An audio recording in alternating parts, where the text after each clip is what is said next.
All right, let's get right to it. So, unless Instructor Nate, did you have anything that you wanted to say or uh, anything you had? Good at this time.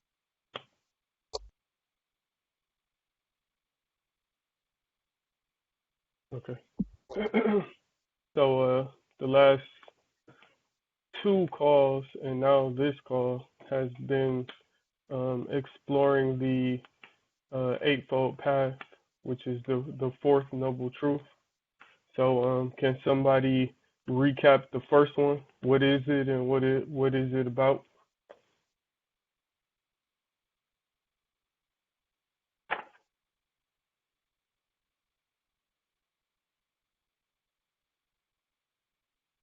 Don't everybody speak at once.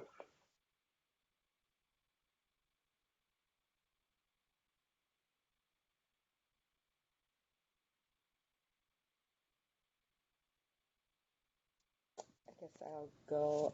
The first one was right views or right understanding, and that dealt with some keywords that you mentioned were charity, selfless kindness, humility and patience, perseverance, tranquility, and wisdom. What is that pertaining to? Um, the it's why we do what we do, our actions and our goals. All right, that's better. Because that last list that you just read, that was in reference to why we use the word right when we say right views, right thought, and with tonight is right speech. That is specifically for the word right, Right.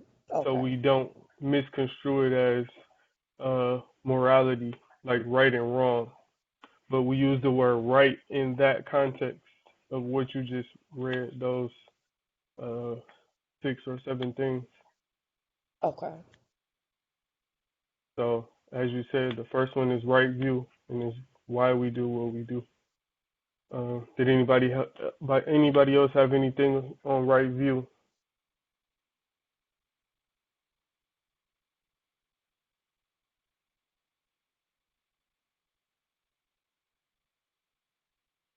All right. If not, what's the next one?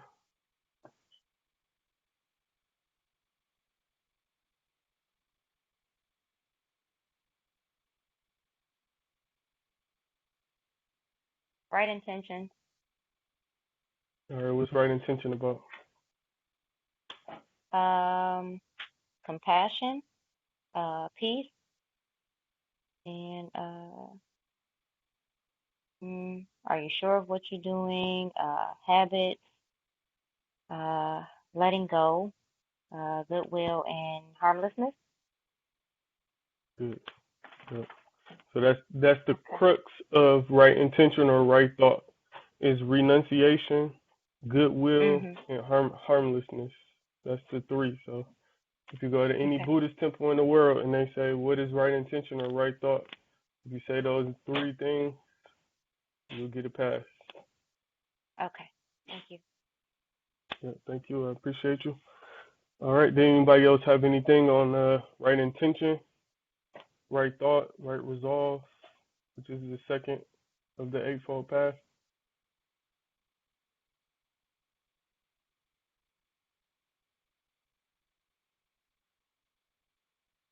All right. If nobody has anything. The third of the Eightfold Path is called right speech. And can anybody tell me what path are the first two of the eight? Right views and right thought. What is the path?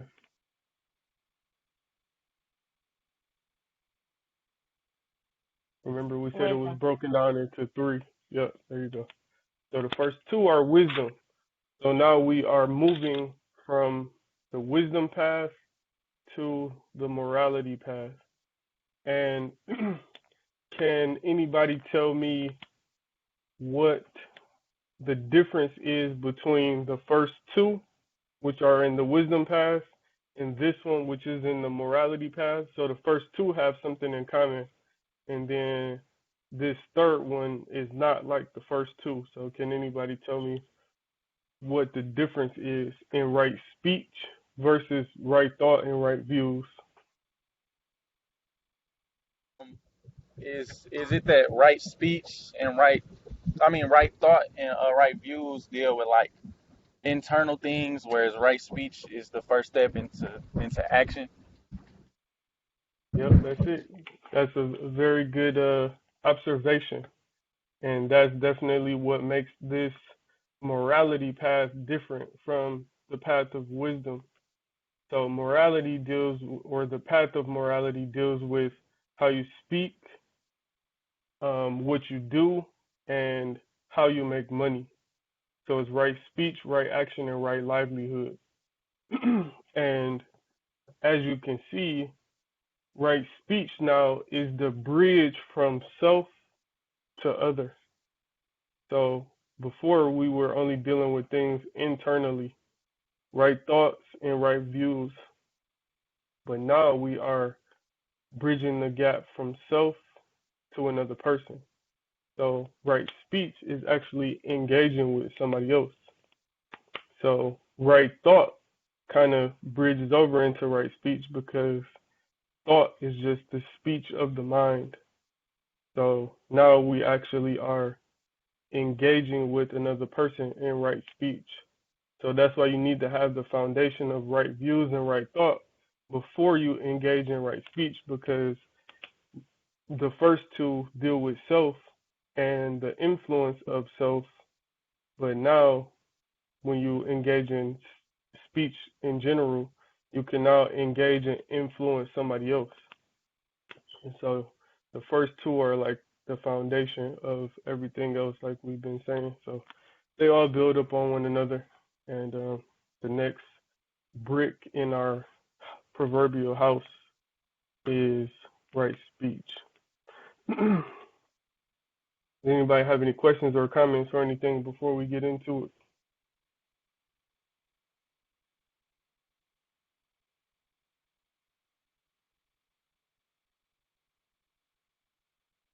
All right, no questions, no comments. All right, so I'll start off like I did last time with what the Buddha actually said right speech was, and then we'll break it down.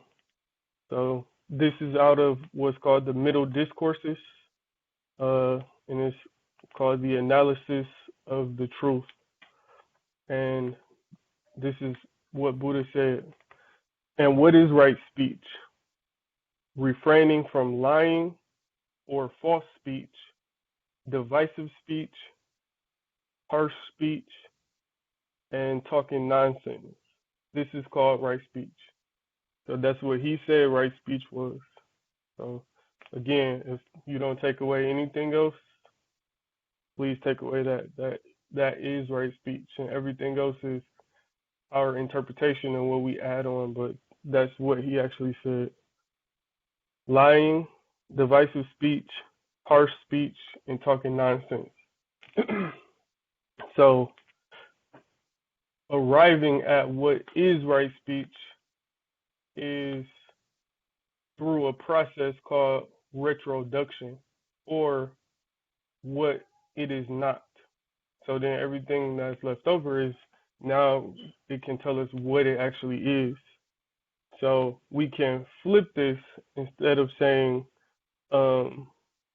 it's refraining from lying or false speech, we can say it is speaking truth. So negating lying now leaves us with truth. And we can do that for divisive speech, and we can flip it and say speech that promotes harmony or unity. Harsh speech, flip it into pleasing, kind, or gentle speech, and then nonsensical speech can be flipped to useful or purposeful speech. So, based out of what he said, right speech was refraining from, now it gives us what right speech actually is. And it's truth, harmony, pleasing, gentle, kind, useful, and purposeful speech.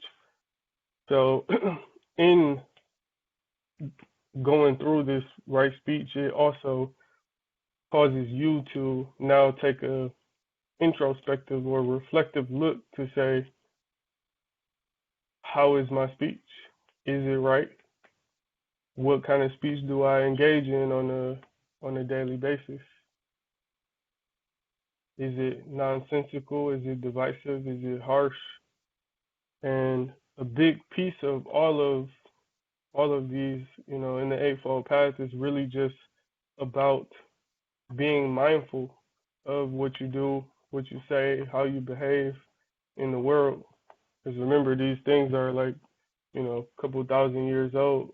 So what is meant by right speech is a little bit different today than what was meant, back when this was actually spoken or received via the download of enlightenment. Because now we have different mediums of speech. We have the internet, we have cell phones, we have social media, YouTube. Like, we got a lot of more outlets to actually engage in speech, period, than what we had when this stuff was written. So the meaning of right speech and how we engage in right speech transforms through time, and is not just, this one thing. And it's just like the discipline, this is the principle of right speech. It's not to say you have to say this or you don't say that. It's just, this is the principle. And remember, what all of this stuff is about is alleviating suffering. So inside of your speech, you can now either alleviate or cause suffering for another person. And that's why it's founded on right views and right thoughts. Because if you have the right views and right thoughts in place, now it's a perfect segue right into right speech. Because the first two are about self, alleviating suffering from self, and now you can assist others in alleviating suffering through the words that you speak.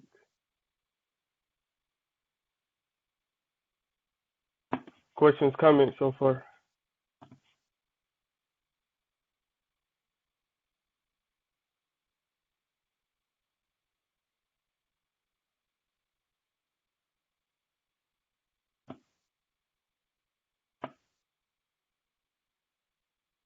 I would appreciate some feedback if possible, like, because this is very difficult to present this with no feedback, because I don't know if it's actually like landing or impacting, or if it's like, not making sense. So I would appreciate just something to let Okay, me well, know that, it makes sense.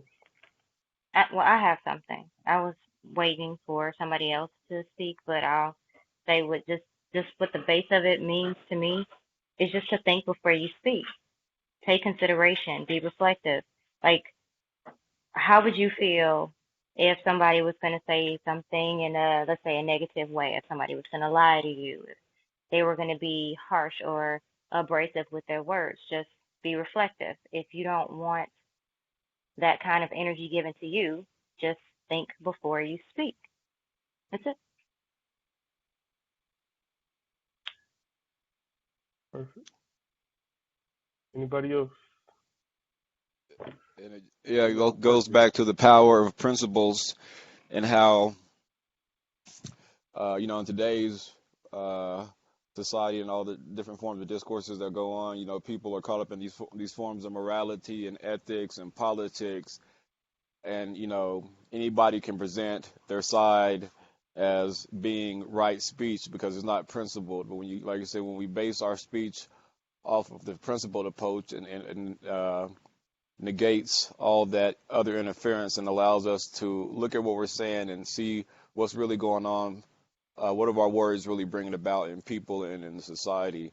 So that really just makes it, easy, not easy, but it paints a clearer picture of what is right speech. Because, we got people who say the right things, and it seems like the right things on the surface, but that deeper level, that unseen level, is very harmful. And I believe, if you're open and tuned to the universe and communication, that of course is going to give you the feedback that you're looking for. If you really want to, you know, hear that feedback. And that feedback could be, poverty in a society. It could be incarceration. It could be drug use, suicide. But you got to listen to it. It's out there. Yeah, for sure. And both of you actually touched on two important things. So I'll address Lovely's first. Um, she said, think before you speak. And what is coincidental is that, I kind of broke down the word think into an acronym that kind of fits right in line with right speech. So the first one is T in think. T, is it thoughtful, which is right thought. So that's kind of like the foundation. That's the very first thing. T, is it thoughtful, right thought. H, is it honest? So that goes right in line with, not having false speech or not lying. So is it thoughtful? Is it honest? The I, is it in integrity? And we talk a lot about integrity, especially in the physical space and in the virtual space for that matter. But integrity distinct from morality, because a lot of people think like, yeah, integrity means like, doing the right thing. But, integrity, as we use the word integrity, is twofold. One, integrity means whole and complete, not lacking anything. So, for example, the example that's often given is a bike tire, and a bike tire has 8 spokes. So, if one of the spokes are missing out of the 8, the wheel won't work. So, it's out of integrity because it's not whole and complete. It's lacking something. And the other way that we use integrity, or, in a side way, is honoring your word as yourself. So, we often, like, I'm not sure if you all noticed, but every time we start this call, we started at 9 o'clock. We don't start at 9:01, 9:05, 9:10. We start at 9 o'clock because we honor our word as ourselves, and our word says the call starts at 9 o'clock. And the same when we do the virtual classes at 2 o'clock on Saturdays. We start exactly at 2. We don't start at 2:02 and 2:08 because now that is not the word that we gave. The word that we gave is we start the call at 2 o'clock. And and this is another piece of it, is not necessarily a big deal, so to speak, but it's just out of integrity. And every time we're out of integrity, our experience of ourselves and our or how others experience us is diminished every time we are out of integrity. There's somewhere else I was going with that. Oh, a lot of people say, "Oh yeah, I'm sorry for being late." Well, two things. Remember, this is right speech. So saying "I'm sorry" is calling yourself sorry, which you're not, because sorry is something less than, and we generally don't necessarily want you to apologize because apologies are attached to a disempowering context. So it means that you're a victim of circumstances when you apologize for the most part. So people will say, yeah, I'm sorry I was late. I was stuck in traffic, or, whatever the case is that is circumstantial.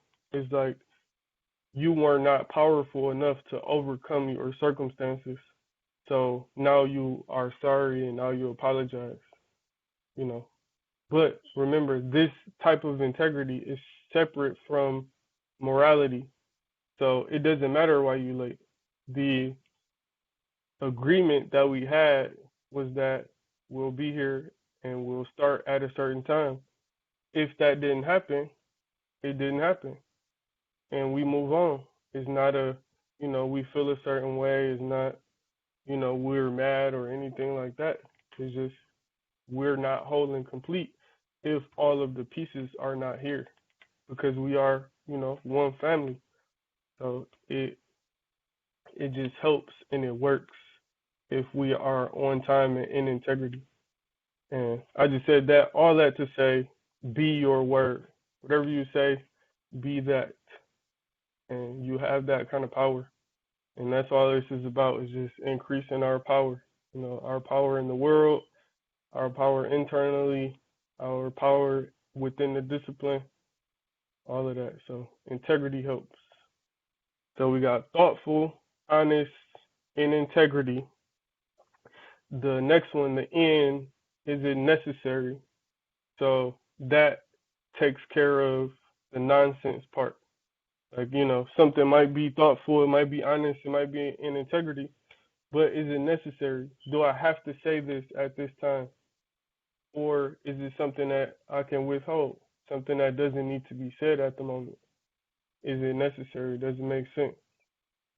Because that's a big piece of it, which is also a big piece of the discipline, is time, working in time, using time as a construct for our training, creating time in the fight, in front of the blow, during the blow, behind the blow.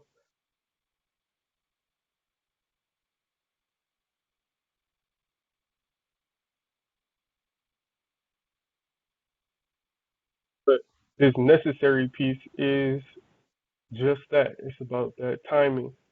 It might fit the criteria, but is it necessary at this time to say this thing, or can it wait? And the last one, is it kind?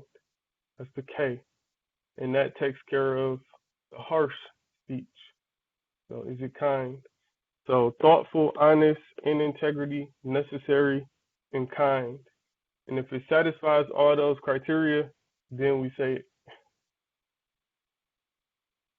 So that's what we mean when we say think before you speak.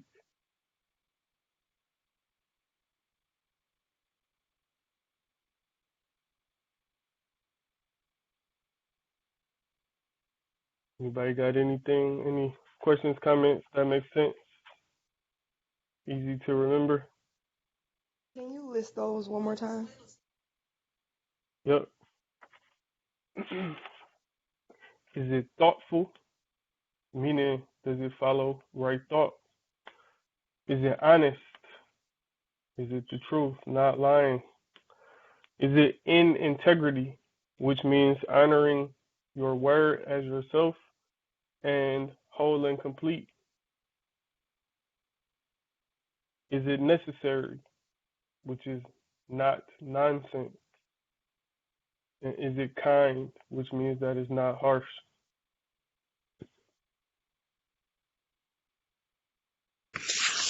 Thank Yeah, you. I was gonna make a comment on how you talked about how this could apply to different changes in time and how it pertains to social media, because now more than ever our speech can be reached and heard by many people. So it's very important to follow those principles, and also how it relates to end. Is it necessary? Before I got off of social media, I was making a lot of tweets, and I would just ask myself, like, what is the real reason I'm tweeting this? Like, you feel me? It's not to get a response by people. So what is it really? What is it really out here for? And yeah, I just thought how it was cool how it relates to social media and stuff. Yep, so you were already engaging in right thought before you even knew it. Right, right. Yep. Anybody else? Yeah, and it's crazy how a lot of people's speech, especially in the age of social media, is really just copy and pasted. They're not even coming through this through introspection and being in tune with anything. It's just a bubble they're in, they're a circle, and the server gives them a message, and they just relay the message.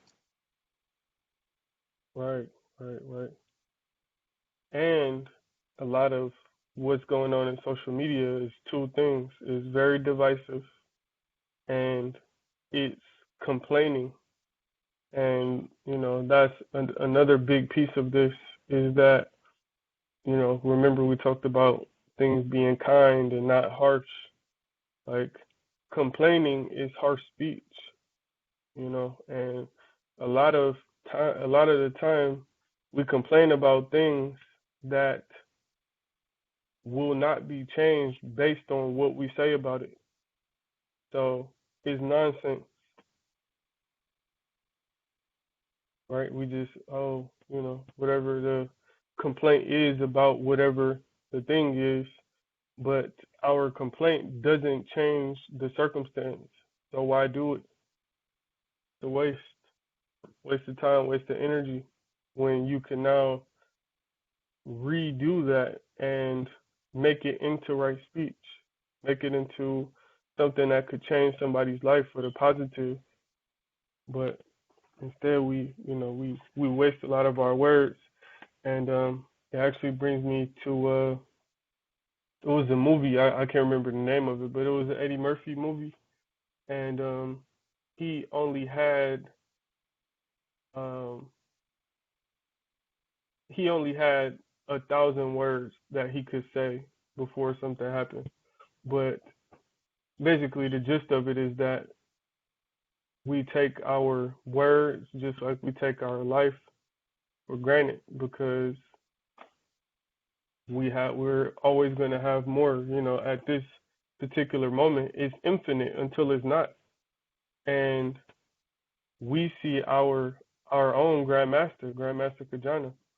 You know, probably the most profound person that I've ever met or encountered, but he doesn't have full access to his words. So he has to choose very, very carefully the things that he says. And I would implore us and challenge us to do the same with the words that we use as well. And it was actually another movie reference that I wrote down here, but I'm not sure if everybody's seen it. But it's a movie called Inception.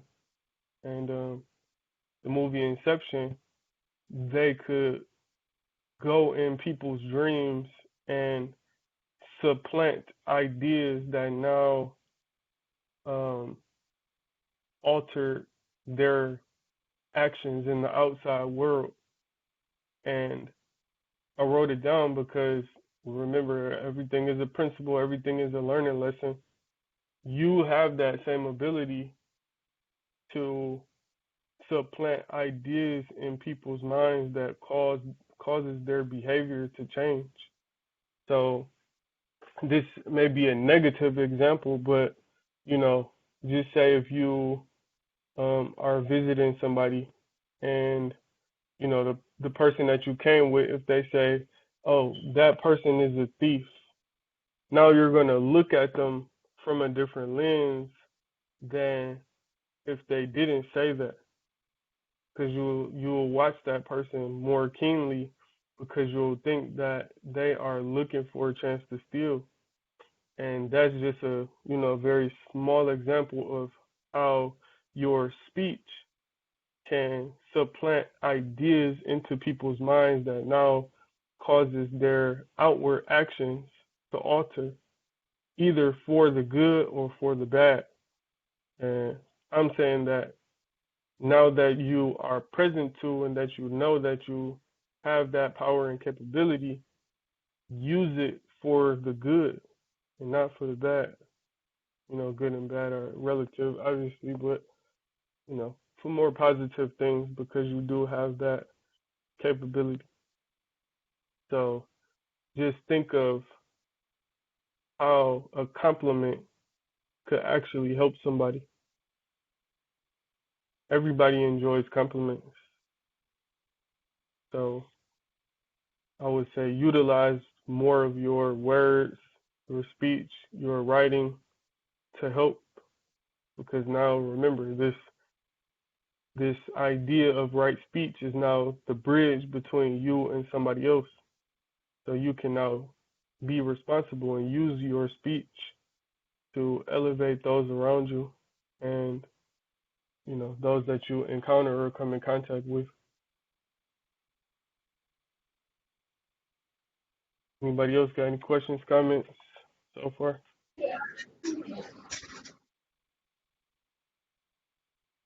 Just simple and profound. Thank you.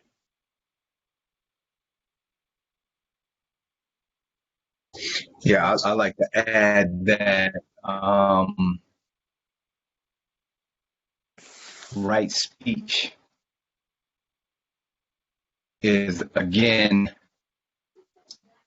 undergirded by the wisdom section, the wisdom path. Again, we can't overlook that as such a powerful point. So, anything you say or anything that's communicated verbally or non-verbally should come out of that vein. To flip it around is now not only speaking, but listening. So what you're taking in should feed this wisdom. Just taking in, how is that going to feed this? Because that's the opposite end of the speech. So if you're in a conversation, you're not necessarily by yourself. So you're engaging with someone.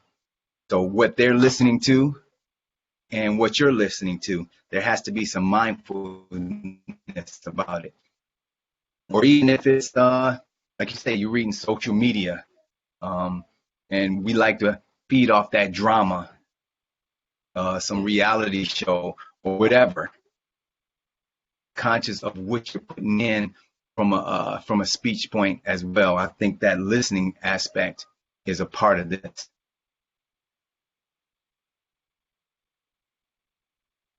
Yeah, that's Also, another definitely a note I big wrote part. down is internal dialogue, which Dr. Keith just mentioned is a part of the integrity.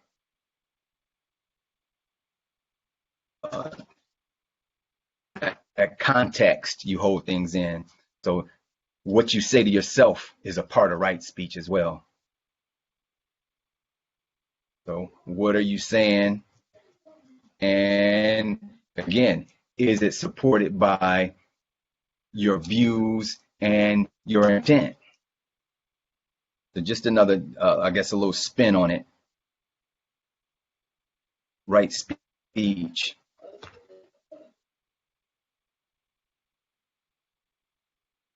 Yeah, that's definitely a big part of this too. So, right speech or what you say is only half of this whole equation. The other half is the listening piece too. So basically, exactly what you just said, and you know, you choose to engage in what you actually listen to as well. So that's also a part of right speech. Is the things that you listen to, or are the things that you listen to, in line with right speech? Is it thoughtful? Is it honest? Is it in integrity? Is it necessary? Is it kind? So, yeah, thank you for that. That's definitely a big piece of it. And like you said, which is basically the bridge between right thought and right speech, is that internal dialogue. Exactly what you just said. Is it still following those bullet points? Is it? And this is another piece of why right speech is so important, is that thoughts don't necessarily have to see the light of day. So I could think something, but nobody will know except for me. But when I say something, those things that I said, it cannot be recalled or it can't be pulled back. So that's why it's the underpinning of it is the intent and the view, because once you say something, you can't get it back. And just think of or basically a lot of the happenings in the world or the things that have happened because somebody said the wrong thing. So again, as we talked about before, but how many people are in jail or how many people are in the grave because they said the wrong thing, which now triggered in themselves or in somebody else to do an action that wasn't inside of right intent, right view, and now has negative consequences. So it's very, very important that, we don't overlook right intent or right thought and right views because right speech is preceded by those things. So the things that you say are, you know, right after those other two, which is very, very, very important and very, very, um, you know, involved in this whole process. So please don't overlook the first two. And this is kind of what we was talking about earlier too, but this is kind of like the crux of this whole thing. But by undertaking this process, we commit to greater awareness of our bodies, our minds, and our emotions.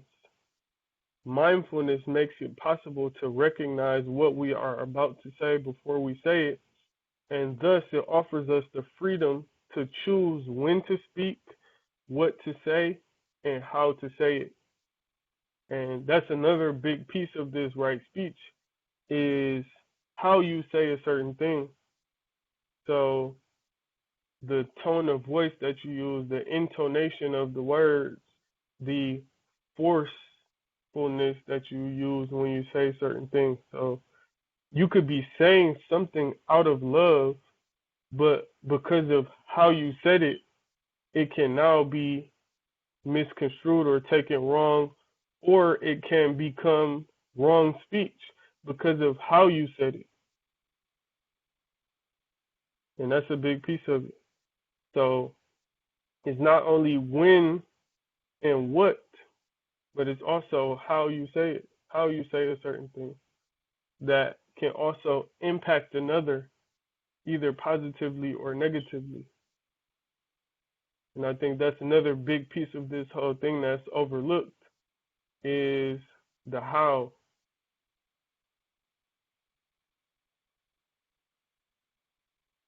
Questions, comments?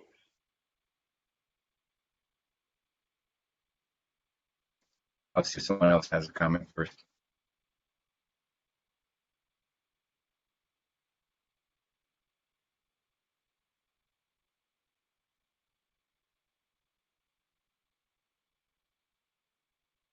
I don't think nobody has a comment. You can go ahead.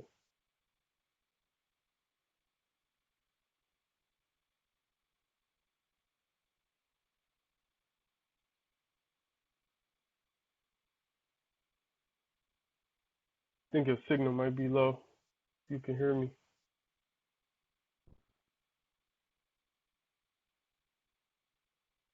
That for me? Yep, yeah. Someone else? No, you go ahead. Okay, yeah, I keep blinking. Yeah,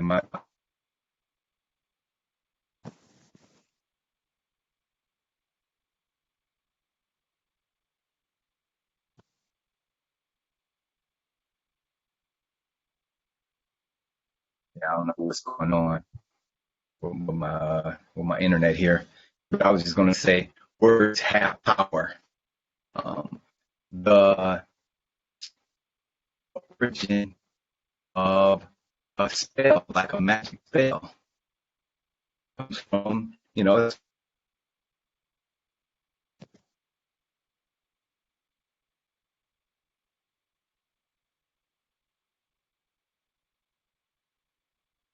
You blanked out. We heard words have power and the origins of the magic spell are, and then it blanked out.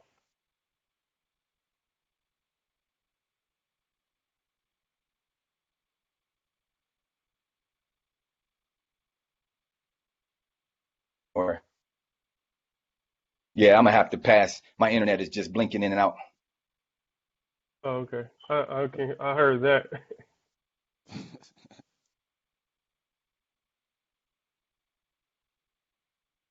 Bird, did you have something?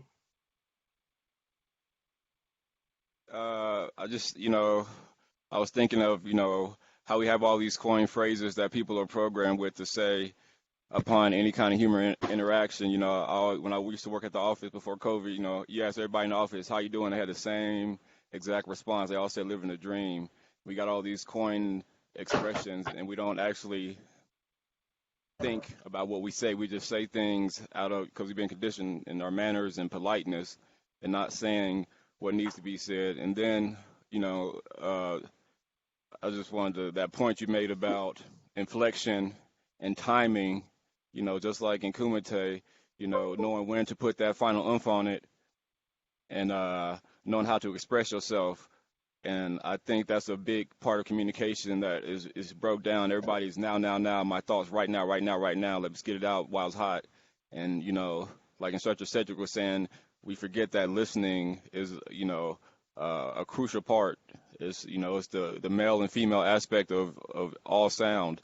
And so when you just want to talk, that right there, no matter what goodness you're saying, you're still not being receptive to your receiver. And so, yeah, it was just some, and these just fit along so many principles. I work in networking, and so all I deal with is signals, and everything y'all talking about, I can just it relays right back to signals of the internet. All we're trying to do is get something from point A to point B with integrity and proper timing, and have the message be true, from its original source. And how you brought up Grandmaster Kajana and how he has fewer words now, but he knows how to use them more effectively, just like his movements. He can't move as abundantly as we can, but he doesn't need to.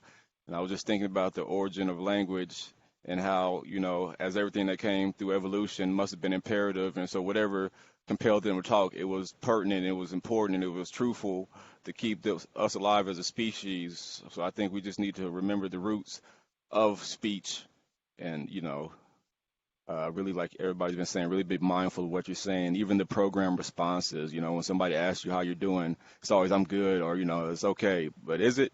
Are you creating this false reality by constantly telling yourself these things? So yeah, just some thoughts Right. that popped Like you up. said, it's a lie. So it's not right speech.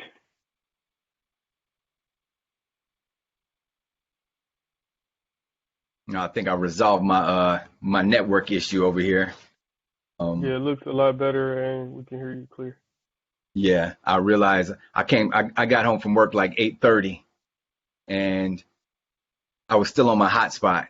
I didn't even know it. I wasn't on my home network. But anyway, um, I was saying the origin of a magic spell. Think about that connection to the word spelling. When you're spelling something, they are connected for a reason. Words have power.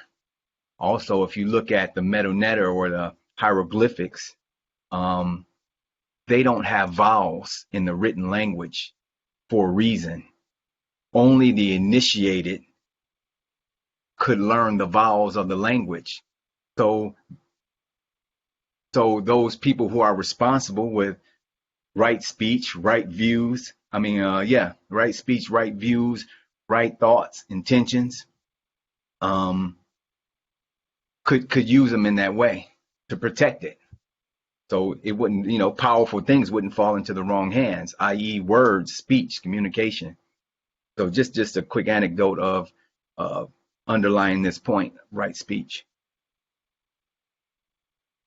So yeah, that's excellent. Yeah, sure. And that's huge that, you couldn't even speak or Right. communicate unless you had, you know, this stuff underneath you. So yeah, that's huge. Um, I only actually had two other points, and first is that modern neuroscience now has concluded that the words that you say, if it is harmful can actually register in the brain and the body as physical pain. So you have that kind of power to, affect somebody. The same way, like if you cut somebody, you can cut them with words too, and it registers in the brain as physical pain. So, which is another case for why we should be mindful of the things that we say. And the other thing is Dr. Emoto and his water experiment. I'm not sure if you guys are familiar with that, but basically he took jars of water and froze them, and he wrote certain words on them and spoke certain words to them, and then he looked at, or this happens over a period of time, but then he looked at the molecules under the microscope, and the words of positivity, love, kindness, those things, the molecules under the microscope look very beautiful and symmetrical, but the ones that had the negative things and were spoken negatively to, the molecules were ugly and asymmetrical. So if you look at that and the effect of words and intent on water molecules that are frozen, what are we other than structured water? Our body is 70% water. So if you look at the impact of one word or a few words on water molecules, just think of how many billions and trillions of water molecules we have in our bodies. So your words and thoughts absolutely have an effect, whether it be negative or positive, but it has an effect. So that is the final piece and why we should be mindful of what we think and what we speak, because it has a lot of power, and I'm not sure that we are necessarily present to the amount of power that our words have. Mm. So, Instructor Northleg, I promise you, I was thinking exactly what you were saying might not have come out as eloquent as you put it, speaking about water, um, and the impact that words have on it, and us being made up of so much water and everything like that. I was going to say something along those lines, but you said it so much better. Um, but I have a testimony to that. So, the other day, I was up really, really late, and let's say mental tizzy I was going through, and I have always keep water on the side of my bed. So I sat up and I said, you know what, lovely, get it together. So I was drinking sips of water and saying positive things, drinking sips of water, saying positive things. And by the time I was done with the glass of water, I felt great, and I was able to lay down and go to sleep. So that's just a beautiful way of putting water and energy into the body and everything like that. Yeah, thank you. We appreciate you sharing that. And yeah, we've got the word that telepathy is coming back. So I'm sure that either you gave it to me or I gave it to you. But I shot you that. I'm gonna take ownership of that. I shot you that. yeah, thank you. I appreciate it. I appreciate you too. Thank you. Yeah. I'd like to co-sign on Lovely's point. I was cooking dinner the other day, and I had my computer on the table, and I had a movie on while I was cooking dinner. And afterwards, I realized, and it was a violent movie. It was shooting and all types of killing and whatever else. I realized the energy of that while I'm preparing food potentially negative, potentially bad. So what am I putting into the food that I'm putting into my body? So yeah, it's just a thought I had in retrospect. So yeah, I thought that was power and speaks to the point of why we bless our food. You know, we blessing it. It's about that energy you putting into it before you eat. If it's something, I guess, potentially harmful in the food, hey, those words, that energy, that thought process has power to get rid of it or make it nourish your body. So yeah, it's just a powerful proposition, the right speech all around. And also, I pulled up a picture. I don't know how to use Blue Jeans real well. I wanted to share what Instructor Keith talked about. It's a screen share right here. Next to the audio mute, if you go to screen share. Okay, yeah, that's perfect. Now let me see if I can open it up. There it goes. Just a couple from what is the doctor's name? The Japanese doctor. Emoto. Yeah. I think it's Masuru Emoto. If anyone wants to look it up, it's called Messages from Water, the book he wrote. And it's just a couple of quick images based on what was shared. Yeah, that's perfect. And this is another thing too. I often think about is, you know, this is not above anybody because we've already covered the brain waves, but children are in theta alpha theta from 0 to 7 years old, and then they go to beta after 7 years old. So just think of all of the programming that we are giving to children as they're growing up. So, the type of things that we listen to, the type of things that we say to children, calling them idiots and whatever out of their name. It's like, that type of stuff sticks with them. And look at just these water molecules. So just imagine the words that you say to another human being and how it affects them. And I thought this is, a very powerful illustration, and it speaks directly to what we are talking about. And, it's just a pictorial example and a real world example of things that we know to be true, but can't necessarily produce evidence for. So this is, hard evidence to show like it's real.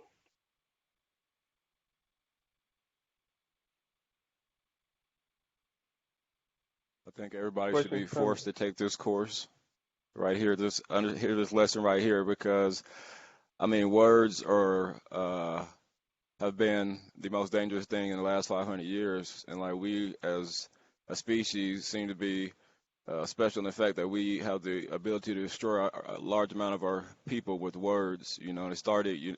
I think we did get words too quickly, and we didn't know what to do with them because, and you correct me if I'm wrong, it was my understanding that in ancient times that not everybody had the ability to write. What everybody couldn't be a scribe. You had to go through a process and prove your worthiness to be a scribe. And then, you fast forward to Europe and they get the Gutenberg press, and then they start printing out all these versions of the Bibles, and you get the Protestants versus the Catholics, and this is the word of God. And then people felt like if they could change the word of God, that in fact made them God. And it just led to just a bunch of unnecessary death, because people don't know how to control the word. And it seems the same way now, that people just say something and they realize, the people who are out here serving like as the Godhead for all these people to, speak, they just say the same stuff, even if it's false, over and over and over, because they know eventually, if they just say this falsity over and over, it becomes reality. And so I think what we're talking about is so important to understand. Like you said, these words, one word could crush a child for years, cause trauma for years, and we just throw them out so freely. Yeah, that's very very important and impactful that that you say that. And this is another thing too. I'm not sure.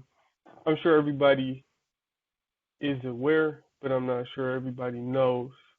So, like just like you said, more and more people have access to share what's on their mind more than what they did, just even 15 years ago.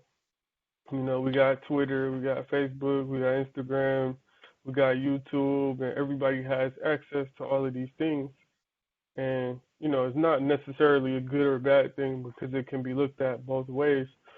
But, when you are on social media and you read something, or I know you've all had this experience where you post something and people who you never interact with, they just come on there just to disagree with you.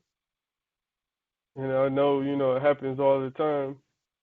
They never say anything, never like your post, never comment, but they come on there just to disagree. And, you know, sometimes it can be triggering, or what others say on their status can be triggering to you. So I kind of did some research as to why it is so triggering and people have to disagree. And basically what the the research came out to say is that when you read something on social media, the brain responds to it as if it's your own thought. So now you actually have cognitive dissonance, which is basically having two conflicting ideas in your mind at the same time. So to give an example of cognitive dissonance is basically like you've been in a certain religion all your life, and then people present to you evidence contrary to what you've learned inside of that religion. So now cognitive dissonance is present such that you have what you've already learned and then what you just learned. So you have two conflicting ideas in your mind at the same time, and that's called cognitive dissonance. And when you read things on social media that you disagree with, it creates cognitive dissonance because your mind is reading those things as if it's a thought in your own head. And so now it creates an internal conflict to where now you have to disagree because you don't think that or you don't believe that. So that's why a lot of times when you post stuff and people come on there just to disagree, it's only a defense mechanism inside of the brain that causes them to do that.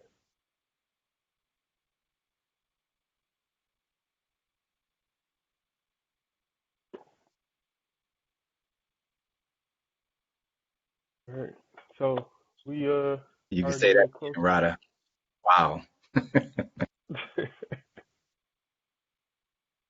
Anybody got any questions, comments, anything to add?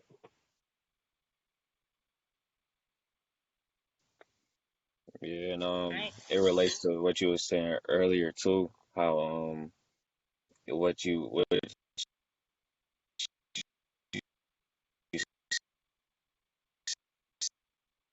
said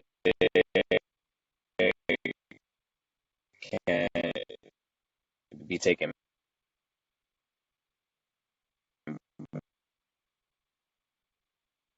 back, but not only now can it not be taken back, but it can also be revisited by people many times. You feel me? Visibly. That was like broken up. You said it goes back to what we said earlier in that not only it can't be taken back, and then what did you say after that?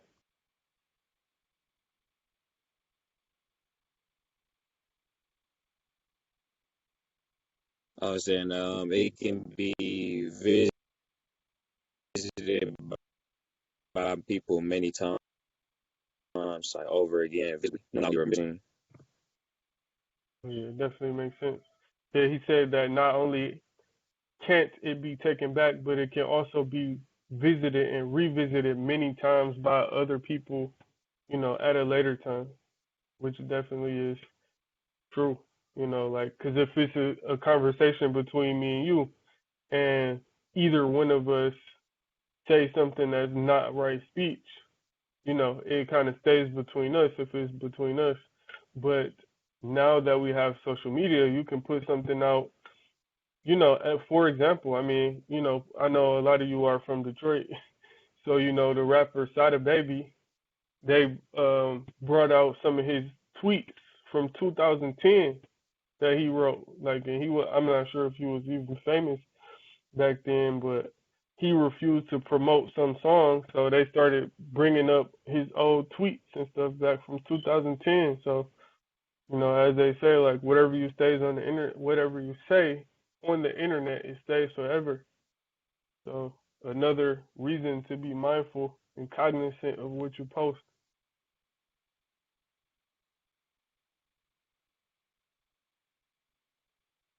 And again, just a reminder that this is founded in right understanding, right thought, right intention, right views.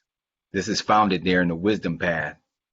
So you got to have that first. I got to circle back to anytime we do something ritualistic, and the African tradition is you have to get permission from the elder in the room to speak, and that is why they say no. You have a track record of I don't know, I don't want to say wrong, but for lack of a better term in this moment, I'm gonna say wrong speech. You got a track record of that. No, you can't speak. Someone else can speak. Someone who has understanding of this wisdom path gets to make that choice, and in that tradition is someone who's an elder. So again, that's another powerful anecdote to this point. Right speech is huge. Yeah, perfect. Anybody else? Questions, comments?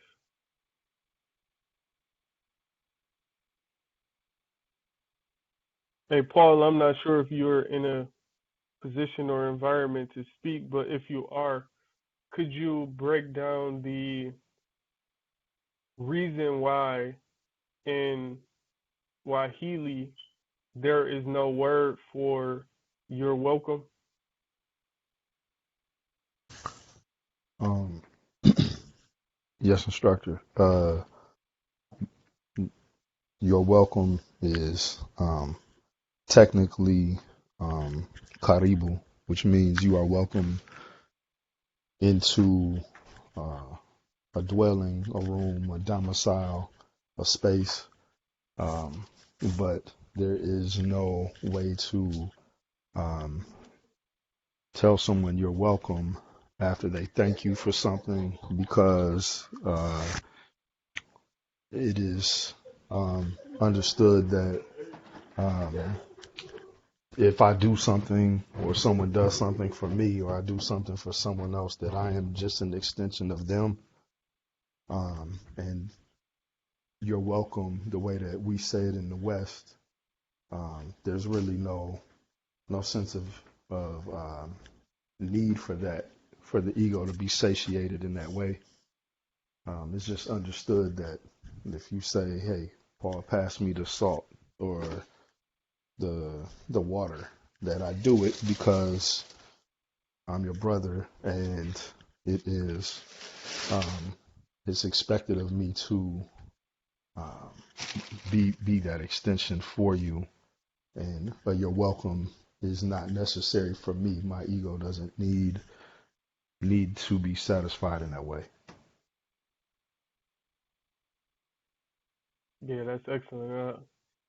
Thank you. I appreciate you saying that, and I thought that was a great example of right speech and how we use right speech, and just showing that we are all connected. So, as you say, the ego doesn't have to be satiated, and the ego is what separates you from another. So, in saying you're welcome, you now say you're other than me. And in not having that you're welcome, or the idea of you're welcome, but yet you are just an extension of me, now shows that harmony of right speech, that not divisiveness. So it's another way to look at division or divisiveness as, I'm me and you're you, when inside of right speech, divisiveness doesn't exist. So we're all one.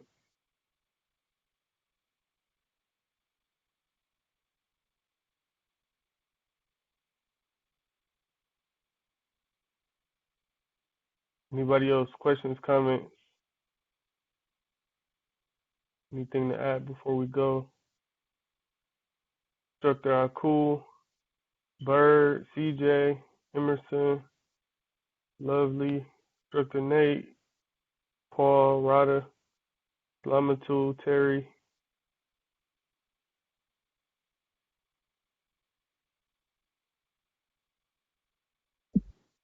Yeah, I've got some. I really appreciate the lesson, uh, instructor.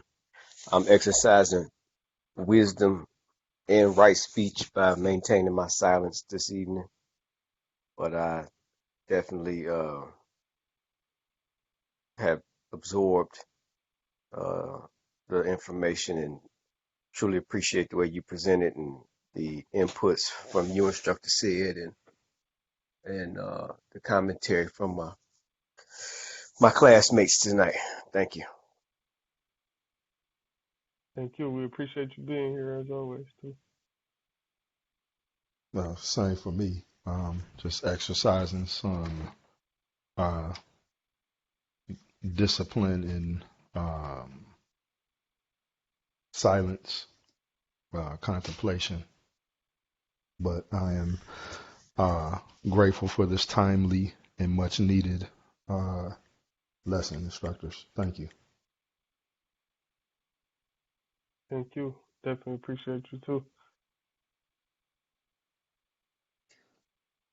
Hi. I second and third instructor Aku and Brother Paul. I too, something in me said to observe, to listen, and that's what I've been doing this evening. And it's been very, very fruitful. Very fruitful. Thank you. I appreciate it. Thank you for being here.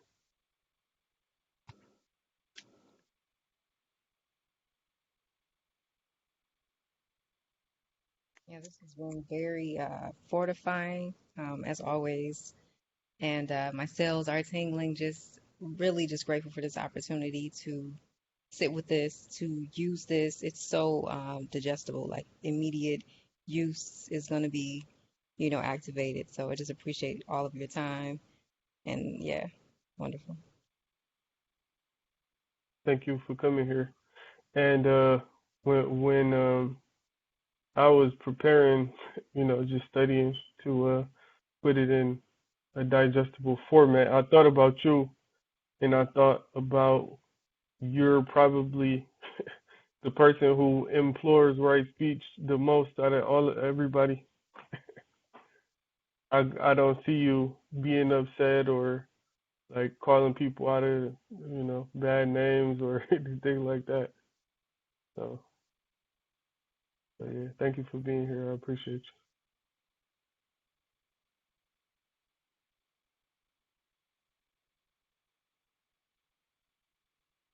For me, what's really driving home is like the idea that we take the Eightfold Path to alleviate suffering.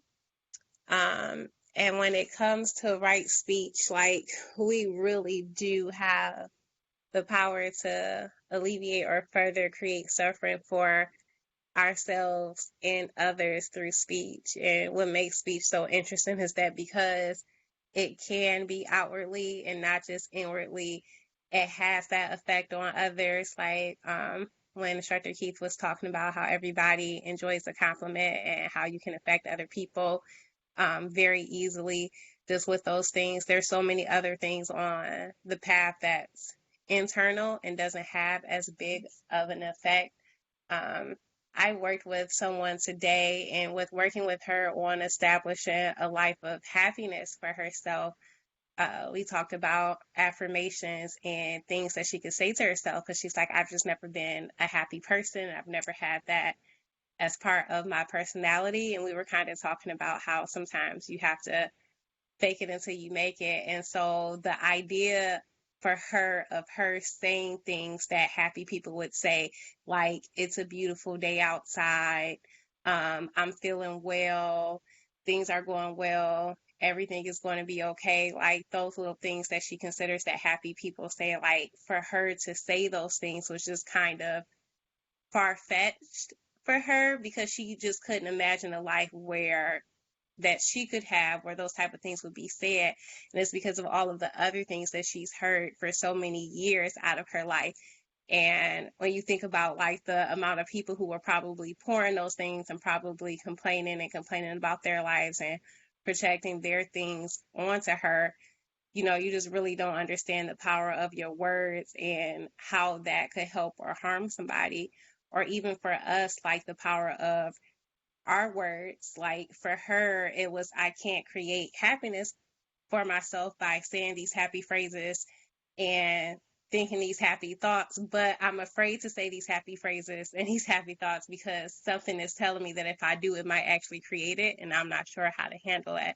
So it really is one of the most powerful pieces with everything being integrated. And it's powerful because it's internal and external at the same time. It's not one or the other. That's huge. And that also goes to show that a lot of people's very existence is predicated on suffering. So they wouldn't know who they were if suffering were not present. They've staked their whole existence on suffering.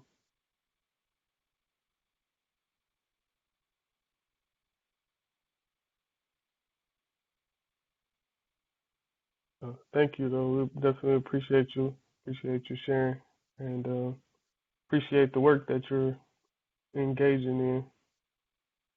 Thank you. Yeah, I just want to thank everybody for what everybody brings to the table, because I digest it. I sit here, I digest it, I eat it all night, and it just the clarity and calm that gives me after these calls carries throughout the whole week. So thank everybody for that.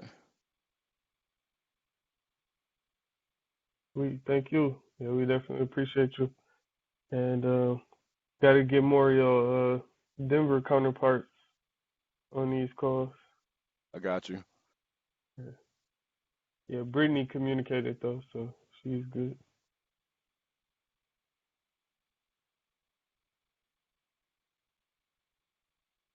Anybody else? I know Instructor Nate, I know you have something.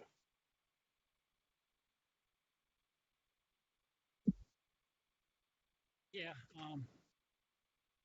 I've just been sitting here reflecting as everybody's been talking, and this path is to get to our true self. We're spiritual beings. Instructor always used to say that you can kill this body I'm in, but you can't kill me.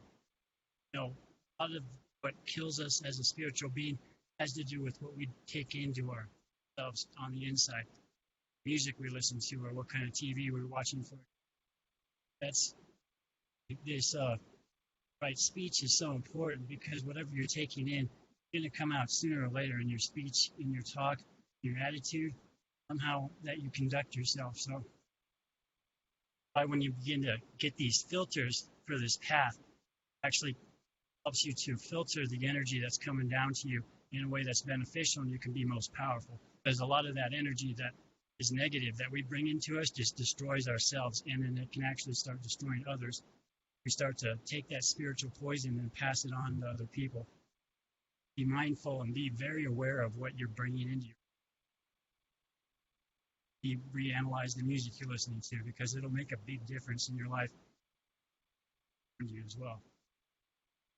And that thought that you do to yourself, you can actually pay really close attention to that thought and watch it carefully, like a third person almost. Like stand back and like listen to yourself, talking to yourself, because you can catch yourself doing a lot of bad things just within your thought, and talk to ourselves about what we're going to say before we even say it. So just be very mindful and aware, and also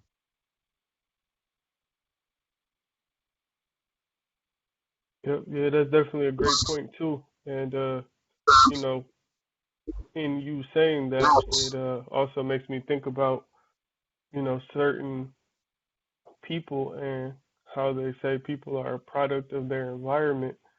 It's like if you go to school and you've been miseducated, the only music that you listen to is music that reinforces a negative image.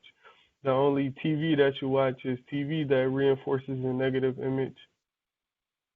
Your ability to achieve success is greatly diminished based on your, inputs from your environment. So, which is a whole nother reason why right speech, right thought, right views, all of that is so important, because what you intake now becomes what you are and what you are produced to be. So, you can't have any outputs without inputs, and the inputs is what you take in via your environment.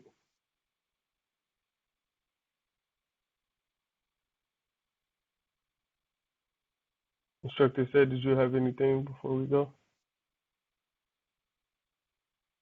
No, no, not at all. I think this was a fantastic lesson you put together.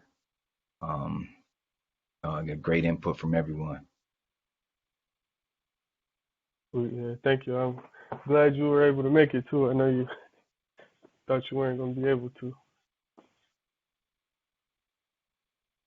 All right. Well, if nobody has anything else, then we can conclude for the night, and we'll be back next week with right actions. Peace and love, family. All right. Peace, y'all. Peace. Have a perfect Peace, night. peace, family. Peace and love. Peace. Peace, Appreciate family. you. safety, peace, love, and light to you all. Peace.